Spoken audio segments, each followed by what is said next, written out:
população do planeta, sucessão das raças, reprodução, casamento, celibato, poligamia. Esses são os assuntos do nosso estudo de hoje. Encontro com Kardec, o momento de estudo da doutrina espírita. Olá, sinta-se bem-vindo ao canal Espírita Fraterno, seu canal de estudo e divulgação espírita. Hoje nós damos sequência, como fazemos toda semana, ao nosso programa de estudo do Livro dos Espíritos, do Encontro com Kardec, número 57. E hoje nós vamos ver as questões 686 até a 701. Eu espero que você esteja conosco até o final e que de alguma forma seja benéfica essa informação que a gente procura passar sobre a nossa doutrina espírita.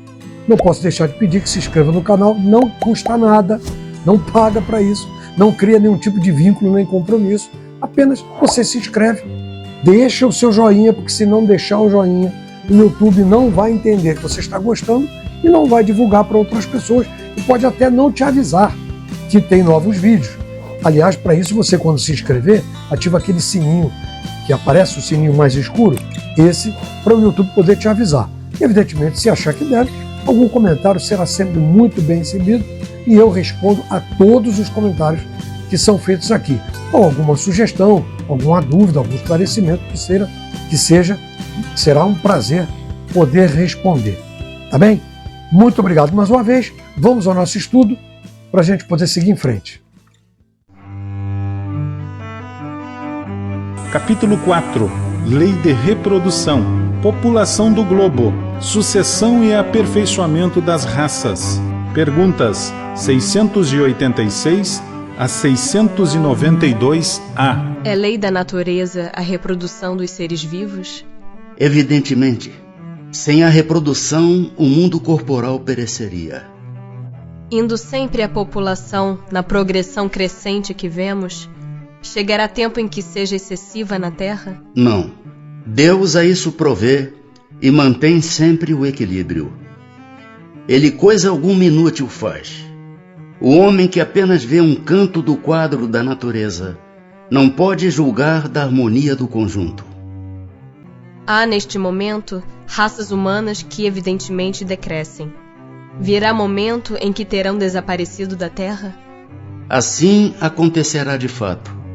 É que outras lhes terão tomado lugar, como outras um dia tomarão o da vossa.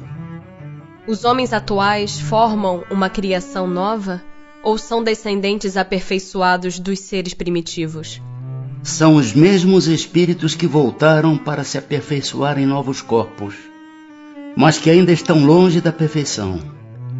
Assim, a atual raça humana, que pelo seu crescimento tende a invadir toda a Terra e a substituir as raças que se extinguem, terá sua fase de decrescimento e de desaparição. Irão substituí-la outras raças mais aperfeiçoadas, que descenderão da atual, como os homens civilizados de hoje descendem dos seres brutos e selvagens dos tempos primitivos. Do ponto de vista físico, são de criação especial os corpos da raça atual? Ou procedem dos corpos primitivos mediante reprodução? A origem das raças se perde na noite dos tempos. Mas como pertencem todas à grande família humana, qualquer que tenha sido o tronco de cada uma, elas puderam aliar-se entre si e produzir tipos novos. Qual, do ponto de vista físico, o caráter distintivo e dominante das raças primitivas? Desenvolvimento da força bruta à custa da força intelectual. Agora dá-se o contrário. O homem faz mais pela inteligência do que pela força do corpo. Todavia faz 100 vezes mais, porque soube tirar proveito das forças da natureza, o que não conseguem os animais. Será contrário à lei da natureza o aperfeiçoamento das raças animais e vegetais pela ciência? Seria mais conforme a essa lei deixar que as coisas seguissem seu curso normal? Tudo se deve fazer para chegar à perfeição. E o próprio homem é um instrumento de que Deus se serve para atingir seus fins. Sendo a perfeição a meta para que tende a natureza, favorecer essa perfeição é corresponder às vistas de Deus. Mas geralmente, os esforços que o homem emprega para conseguir a melhoria das raças nascem de um sentimento pessoal e não objetivam senão o acréscimo de seus gozos. Isto não lhe diminui o mérito? Que importa seja nulo o seu merecimento, desde que o progresso se realize. Cabe-lhe tornar meritório, pela intenção, o seu trabalho. Demais, mediante esse trabalho, ele exercita e desenvolve a inteligência, e sob este aspecto é que maior proveito tira. Bom, vamos lá. Na questão 686 e 687, ele fala especificamente sobre a reprodução, se faz parte da lei natural da humanidade, né? Que é a lei de Deus. Sem dúvida que a lei natural é a lei de Deus e sem dúvida que faz. Porque sem a reprodução não seria possível a reencarnação. E a espiritualidade faz muito esse trabalho conosco para a reencarnação, é justamente através da reprodução. Então macho e fêmea existem dessa forma para poder gerar outro corpo.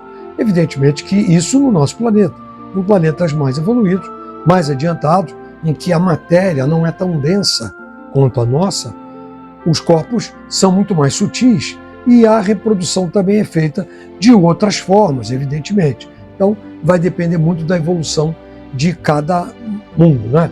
Isso sem dúvida nenhuma.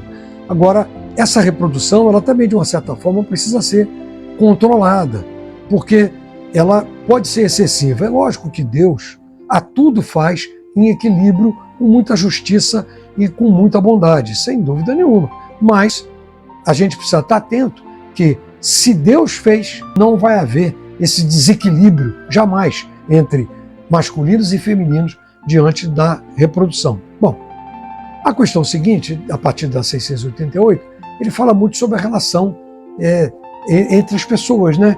De marido e mulher e tudo mais. Então, a gente pensa o seguinte: as raças foram evoluindo de acordo com o tempo. Isso é fato. Nós saímos lá dos pré-históricos do Homo sapiens, depois para o Sapiens sapiens, depois para nós. Eu acho que é essa a sequência. Aliás, se eu estiver falando alguma besteira, por favor, me corrija e escreve aqui no comentário qual é o termo certo. Eu acho que a sequência é essa. Sapiens, para Sapiens sapiens, que talvez sejamos nós, ou aí viemos nós, eu não sei. De qualquer maneira, se você souber, escreve aqui. Mas isso se dá através do tempo, que isso não é feito assim no estalo, sem mais nem que, de um dia para a noite, a raça evoluiu. Não. Jesus vem com a espiritualidade, comandando a espiritualidade, nesse aperfeiçoamento das raças, desde a formação do planeta junto do sistema solar, muito antes de ter vida humana aqui no planeta, né? Então, isso vem acontecendo paulatinamente, progressivamente, essa evolução na sucessão das raças até chegar onde nós estamos hoje. Para quê? Para o nosso engrandecimento, para o nosso crescimento moral. Porque aí, estando apto o humano na Terra a receber espíritos já mais evoluídos, como nós, que de alguma somos inferiores em relação à escala espírita, que aliás já fizemos um estudo aqui sobre a escala espírita. Mas somos muito mais evoluídos do que os espíritos muito inferiores, os espíritos primitivos, sem dúvida nenhuma. Então, isso vem, a raça humana vem acompanhando a evolução da matéria para propiciar a evolução do nosso espírito na progressão moral. Isso sem dúvida nenhuma. É assim que a coisa funciona. Tanto que, hoje em dia, muitas raças já foram extintas, e é o que eu me lembro, somente uma raça que ainda existe, que está quase que em extinção, porque se existirem 200 mil habitantes, é muito, são os aborígenes. É a remanescência de uma raça que é considerada até, por estudos arqueológicos e biológicos, a raça mais antiga que ainda existe. Eles têm mais de 100 mil anos. A raça é mais velha do que a nossa, do jeito que a gente está, ou muito mais velha do jeito que a gente está hoje em dia. Então, isso prova, mais uma vez, a evolução das raças, que antigamente as raças eram muito mais guiadas, eram muito mais destacadas pela força bruta do que pela inteligência. E isso não tem muito tempo não, tem 300, 400, 500 anos atrás, existia muito mais força bruta de uma forma geral do que intelecto. Hoje em dia é o contrário, você tem muito mais inteligência do que a força bruta. Então, o homem, quando digo humanidade, de acordo com a evolução também do espírito, vem progredindo ao ponto de hoje a gente ter a tecnologia que tem, a intelectualidade que nós temos e cultural que nós temos, muito diferente de 200, 300 anos atrás. Não precisa muito não. Nós estamos em 2024. Se você voltar a 1924, olha como a vida era diferente em 1924 do que é hoje. Pensa, como nós temos hoje tecnologia para o conforto, para o aprimoramento da raça humana, bem diferente do que nós tínhamos há 100 anos atrás. Nos últimos 100 anos evoluímos mais do que milhares de anos anteriores. Isso é fato, isso já foi estudado amplamente e os cientistas concordam com essa afirmativa, sem dúvida nenhuma. Esse aperfeiçoamento vem sendo feito, como falei, com a ajuda e orientação da espiritualidade, e isso vem acontecendo também muito em função das misturas das raças, porque há 100 anos atrás, lá, 80, não sei quantos anos atrás, você não via, por exemplo, o povo europeu tinha uma característica muito própria, o alemão tinha uma característica muito própria, o asiático, que é a raça amarela, né? Os japoneses, os coreanos, os chineses, tinham uma característica muito só deles, os africanos só deles. E hoje, olha como tem a mistura das raças. Essa mistura é que faz modificar as raças e elas vão se aprimorando de alguma forma, como nós acabamos de falar aqui, através dessa expansão do conhecimento, expansão das pessoas que vão cruzando as raças, e isso vai gerando novas raças, mais desenvolvidas que sejam, e propiciando, como eu já falei, o crescimento, a progressão espiritual. Aliado a isso, nós temos de 50, talvez um pouco mais, 60, 70 anos para cá, um estudo genético, que na época de Kardec não existia. Então a gente não tinha o estudo da biologia genética, né? Acho que é assim que se fala. Hoje, a gente tem alimento transgênico, que é modificado geneticamente para ter mais produtividade, não produtividade financeira, de ganho, de lucro, não, mas para ter mais produtividade nutricional. Então você tem determinados legumes, você tem determinadas aves, você tem peixes, inclusive o salmão, que modificado geneticamente, tem um estudo sobre isso, em que ele dobra de tamanho. Isso é para quê? Isso é para matar a fome das pessoas. Isso é para evolução. Não tenha dúvida que é para evolução. Então isso é sempre muito bem visto aos olhos de Deus e, sem dúvida nenhuma, tem o apoio e o concurso da espiritualidade, porque eles estão sempre do nosso lado. E isso significa, mais uma vez, que a natureza não dá salto. Da noite para o dia nasceu um humano igual a nós, da noite para o dia criou-se a genética, descobriu-se a genética. Não é dessa maneira. Isso é paulatinamente feito com toda a orientação bondosa de Jesus no comando do planeta, não é? Agora, quando essa modificação genética também tem um outro lado, né? Que ela é feita por interesses particulares, por interesses financeiros, por interesses de vaidade, aí não dá para dizer que isso tem boas vistas diante de Deus e diante de Jesus, né? Porque, como ele já disse, Jesus disse isso muito claramente, a cada um segundo as suas obras. Não é isso? Então a intenção é tudo. O que importa é o fato e não o ato que foi feito. Por que fez aquilo?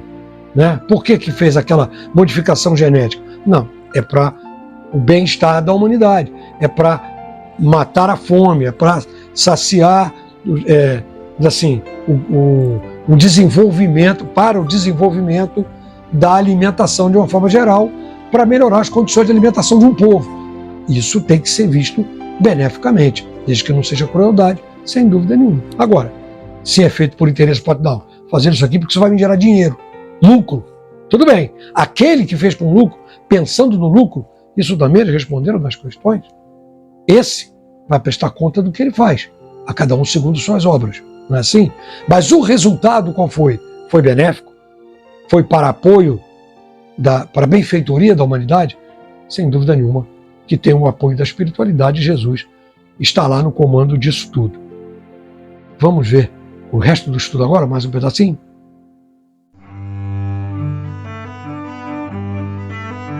Capítulo 4.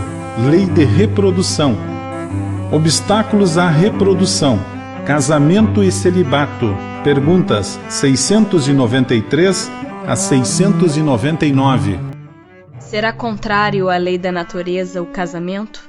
Isto é, a união permanente de dois seres? É um progresso na marcha da humanidade. Que efeito teria sobre a sociedade humana a abolição do casamento? Seria uma regressão à vida dos animais. A união livre e casual dos sexos pertence ao estado de natureza. O casamento constitui um dos primeiros atos de progresso nas sociedades humanas, porque estabelece a solidariedade fraterna e se encontra entre todos os povos, embora em condições diversas.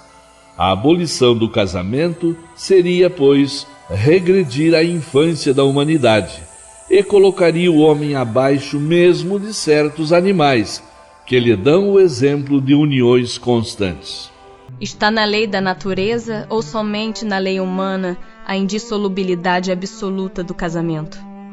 É uma lei humana muito contrária à da natureza. Mas os homens podem modificar suas leis. Só as da natureza são imutáveis. O celibato voluntário representa um estado de perfeição meritório aos olhos de Deus? Não, e os que assim vivem por egoísmo desagradam a Deus e enganam o mundo. Da parte de certas pessoas, o celibato não será um sacrifício que fazem com o fim de se votarem de modo mais completo ao serviço da humanidade? Isso é muito diferente. Eu disse por egoísmo. Todo sacrifício pessoal é meritório quando feito para o bem. Quanto maior o sacrifício, tanto maior o mérito. Deus não pode contradizer-se, nem achar ruim o que ele próprio fez. Não pode, pois, ver mérito algum na violação de sua lei. Mas, se o celibato em si mesmo não é um estado meritório, o mesmo não sucede quando constitui, pela renúncia às alegrias da família, um sacrifício praticado em favor da humanidade.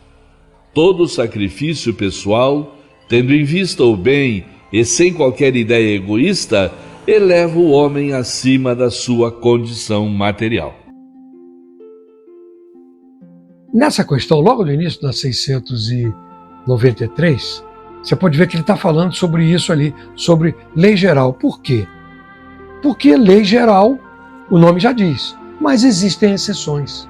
Então, essas exceções são aquelas que você tem o fato para benefício da humanidade, para de alguma forma aquilo ter um benefício. Então, esse controle da natalidade muitas vezes é exercido em função do benefício de um povo.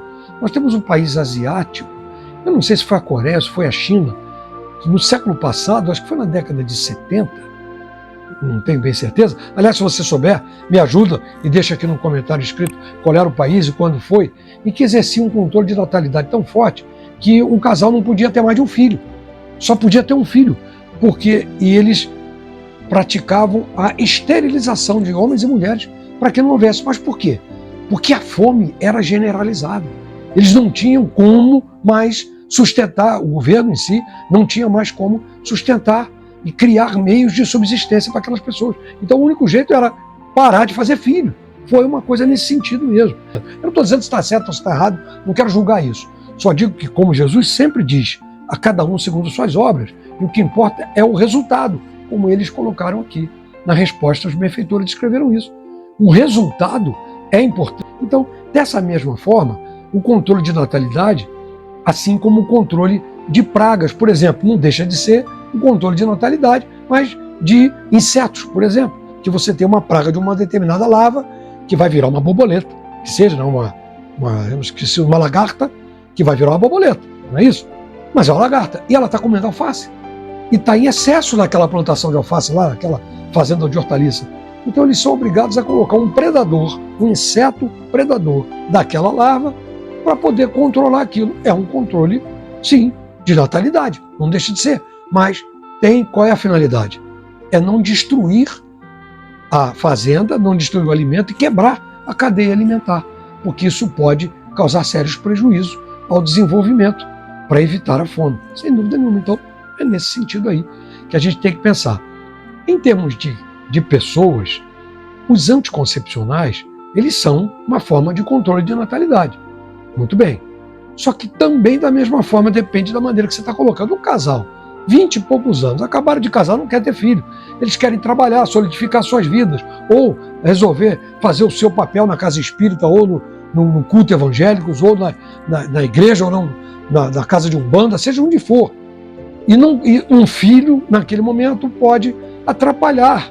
Então, de uma certa forma, que não atrapalhar, mas criar certos impedimentos para que possa exercer aquilo bem durante um tempo. Então resolve tomar anticoncepcional para não ter filhos. Muito bem. Ou o homem usar o preservativo para não ter filhos durante um tempo. É um controle de natalidade, sem dúvida nenhuma. Ou eles podem passar uma necessidade maior, estar numa situação muito difícil financeiramente e não ter condições de criar uma criança, porque não tem condições de pagar uma escola, não tem condições de comprar remédio, de dar assistência que deveria. Aí prefere não ter filhos nesse sentido. Veja, olha o motivo, como é totalmente diferente. Já a mulher não quer ter filho porque ela não quer engordar, ela não quer ficar grávida, porque vai dar flacidez, vai dar barriga, eu sou muito bonita. Evidentemente que a espiritualidade vai apoiar sempre aquela atitude em prol da humanidade, em prol do crescimento e da evolução da humanidade, evolução espiritual. Sem dúvida nenhuma que Deus estará com bons olhos sempre sobre esse tipo de atitude. Agora, não para aqueles que fazem isso por vaidade, né? Isso também em relação ao casamento.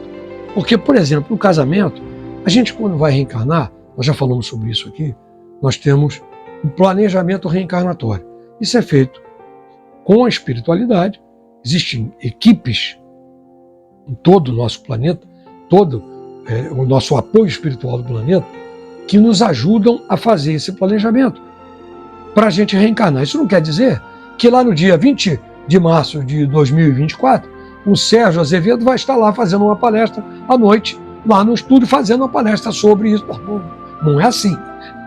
Não é assim que a coisa funciona. É feita uma espinha dorsal. E qual é a espinha dorsal?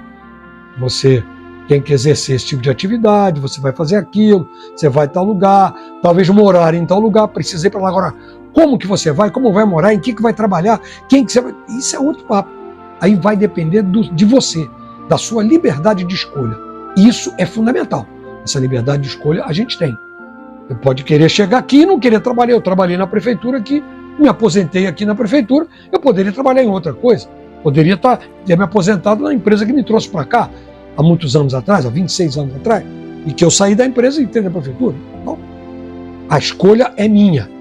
A escolha é nossa. Mas a espinha dorsal, esse planejamento é feito com a nossa concordância e a espiritualidade.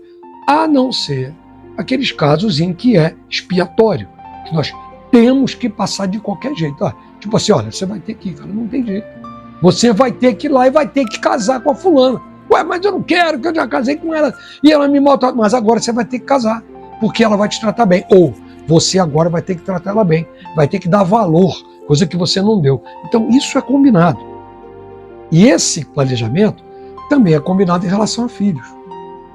De você vai ter 3 ou 4 filhos que você precisa trazer para você cuidar como filho de 3 reencarnantes que você teve problema na outra encarnação. 2 deles você teve problema e um está vindo ali para te ajudar a criar aqueles outros 2, a criar a família, o apoio da família, né? Aí você chega aqui, tem um e não quero mais filho não quero mais filho não. E aqueles 2 que eram problemáticos que você tinha que receber, não vieram.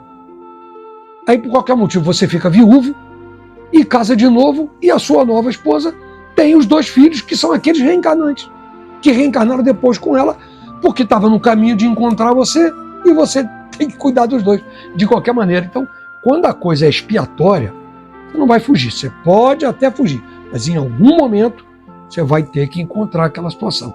E olha, eu vou deixar uma coisa aqui muito clara, que a espiritualidade sempre nos deixou isso muito claro.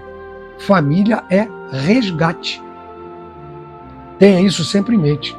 Família não é tudo maravilhoso, porque os espíritos se amavam tanto, o casal de pais e mais os 4 filhos se amavam tanto que vieram. Não.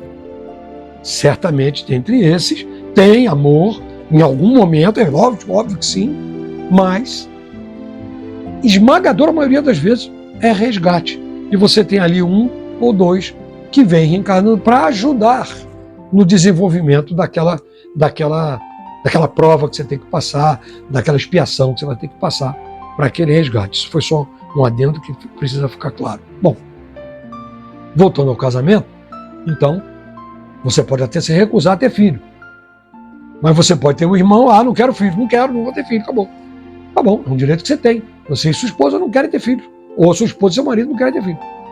Mas aí o irmão, ou seu ou dela, vamos dizer que por qualquer motivo, tenha sofrido um acidente, ou o que seja, ou faleceu, desencarnou um casal, e depois encarnou o outro, e aquela criança ficou só.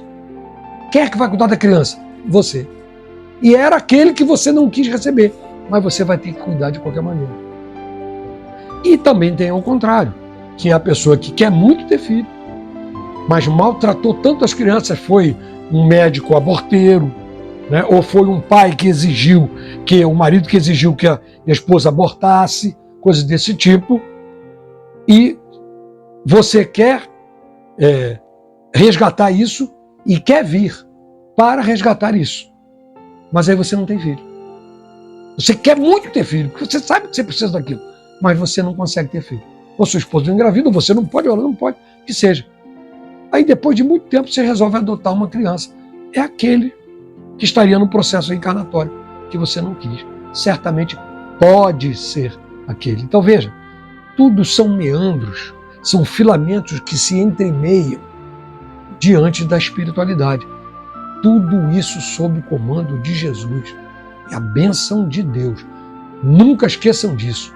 Tudo isso acontece em função da justiça e da bondade infinita de Deus, que nos dá a oportunidade de reconsiderar, resgatar, recapitular, refazer as besteiras, bobagens que fizemos, ou aperfeiçoar o que a gente precisa aperfeiçoar. E também existe nesse caso o celibato, que é a pessoa que vem, mas ela resolve não casar.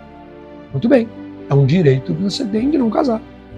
É livre a sua manifestação e você não casa.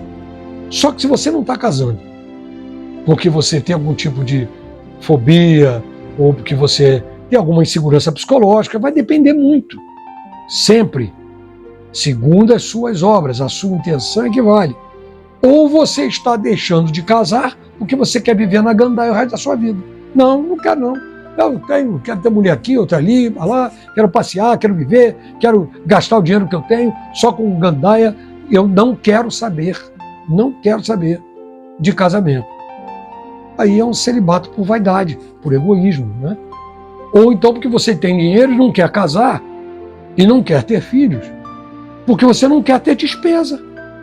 Tem gente que é assim, não quer ter despesa.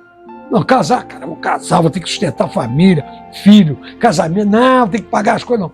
Essa semana eu vi um palestrante espírita fazendo um determinado comentário de que ele ouviu uma criança, entre 8 e 10 anos, eu não me lembro exatamente qual a idade, em que a criança disse o seguinte, que perguntou, você vai crescer, vai ser o quê? Não sei, você vai ser médico, você é engenheiro, é tudo assim, né? Ou é médico, ou é engenheiro, ou é uma coisa, ou advogado, né? Você aquilo, mas e aí, vai ter quantos filhos? Eu não vou casar e não vou ter filho. Ué, que isso? Você vai crescer, não vai casar e não vai ter filho, não quer montar uma família? Não. Mas por que você não quer? Eu não, vou ter que ficar pagando tudo para os outros, pagar tudo para a esposa, pagar coisa para filho, gastar meu dinheiro? Não vou não. Eu quero gastar só comigo. Olha o nível de egoísmo dessa criança, já com 8, 10 anos, 8 ou 10, e já pensando dessa maneira. Reflexo, ela traz aquilo com ela e os pais não estão sabendo ainda corrigir essa tendência, né? Você imagina que adulto vai ser esse? Como é que vai ser isso no futuro? Então veja, ele não quer ter filho e vai crescer pensando assim por egoísmo. Por outro lado, tem o outro celibato, que é, por exemplo, dos padres da Igreja Católica, que não casam porque entendem, realmente eles entendem assim. Se você conhece algum padre, ou se você tem algum parente padre, me corrija aqui se eu estiver errado. Porque eles entendem que se dedicar a uma família só, a uma esposa ou a filhos, pode colocar em risco o altruísmo que ele tem com os frequentadores da igreja, com os fiéis, com a pastoral, que seja, em que eles, para não correr esse risco, eles não casam. Se eu não estou enganado, essa é a norma da igreja. E os padres assumem isso. É lógico, tem um outro que desvia do caminho. Isso em todo lugar tem. Tem no espiritismo, tem na Umbanda, tem no candomblé, tem no budismo, tem em tudo que é lugar. Evangélico também, tem em tudo que é canto. Mas é evidente que nós estamos falando aqui daquele que é correto e faz aquilo com a pureza da alma, com o coração, com amor, com altruísmo. Eu vou dar 2 exemplos aqui, simples, que todo mundo conhece, da doutrina espírita, que fazem isso, que são celibatários. Chico Xavier, que foi. Divaldo Franco, que ainda está conosco, 90 anos, e está com a gente ainda. Por quê? Porque eles entenderam que a sua atividade, para ser exercida da maneira que eles queriam, eles não podiam se dedicar a uma pessoa só, ou a um filho, se os tivesse. Então, hoje Divaldo tem mais de 3.000 filhos, que são os órfãos da Mansão do Caminho, em Salvador. É uma obra espetacular, esplêndida de caridade, que ele fundou há mais de 50, 60 anos. Quer dizer, então, é um celibato, mas é um celibato benéfico, é feito para o bem. Sem dúvida que tem a bênção de Deus e total apoio e a condução de Jesus.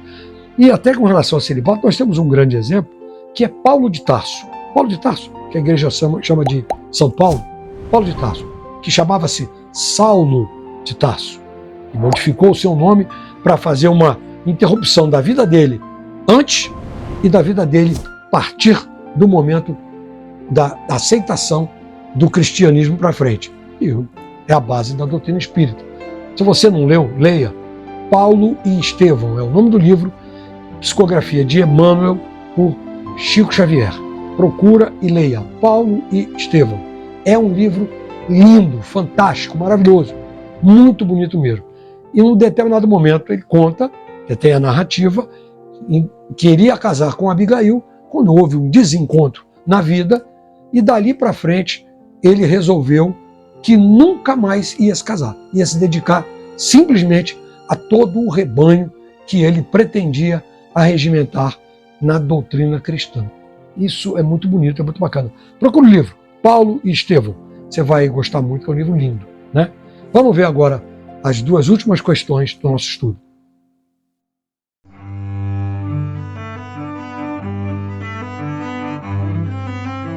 Capítulo 4. Lei de reprodução. Poligamia. Perguntas 700 e 701. A igualdade numérica, que mais ou menos existe entre os sexos, constitui indício da proporção em que devam unir-se? Sim, porquanto tudo em a natureza tem um fim. Qual das duas, a poligamia ou a monogamia, é mais conforme a lei da natureza? A poligamia é lei humana, cuja abolição marca um progresso social. O casamento, segundo as vistas de Deus, tem que se fundar na afeição dos seres que se unem. Na poligamia não há afeição real, há apenas sensualidade. Se a poligamia fosse conforme a lei da natureza, deveria tornar-se universal, o que seria materialmente impossível, considerando-se a igualdade numérica dos sexos. A poligamia deve ser considerada como um uso ou legislação particular, apropriada a certos costumes, e que o aperfeiçoamento social faz que desapareça pouco a pouco. Bom, falar de poligamia, eu acho que é até bobagem, porque, com todo respeito, eu não estou dizendo que o Kardec fez bobagem, nem que os espíritos falaram bobagem. Não é isso que eu estou dizendo. Que hoje em dia, a gente falar de poligamia é meio absurdo, né? Porque isso é coisa antiga. Infelizmente, alguns países ainda mantêm esse tipo de comportamento. Então, se você souber qual é o país, deixa aqui no comentário e me diz, se você sabe, onde ainda existe a poligamia. Que é uma atitude extremamente, sabe, chega a ser cruel, egoísta, com valores puramente sensuais, sexuais, sabe? E muito egoísta, muito vaidoso. Então o cara quer ter 3, 4 esposas porque ele quer ter relações, cada uma num dia, sabe? Coisas assim absurdas. Aí você cria uma disputa interna, a inimizade entre irmãos, porque aí o irmão, um acha que o outro, que é filho da outra esposa, está sendo mais beneficiado que ele, sabe? Isso é uma coisa que, absolutamente, isso não faz parte da lei natural de Deus, isso é uma coisa dos homens, é um conceito muito antigo, extremamente e absolutamente egoísta e machista. Com todo respeito, se você adere a esse tipo de postura, eu só tenho a lamentar. Quer dizer, isso, infelizmente, ainda ocorre hoje em dia. Bom, pessoal, chegamos ao fim do nosso estudo. Eu agradeço imensamente estarem aqui conosco até agora, participando desse trabalho, e que tem a finalidade, como eu já disse, e sempre repito, a divulgar a doutrina espírita. Agradeço muito. Não esqueça de se inscrever no canal, ative o sininho, aquele mais escuro de notificações. Deixa o seu joinha, porque assim o YouTube sabe que você está gostando e pode informar isso para outras pessoas para que também vejam. E se quiser, se achar que tem algum comentário a fazer, por favor, fique à vontade que eu respondo a todos eles e respeito todo tipo de opinião. Estejam certos disso. Não esqueça de fazer a sua prece final, agradecendo aos bons espíritos que estiveram conosco nessa atividade. Muito grato, fiquem todos na paz.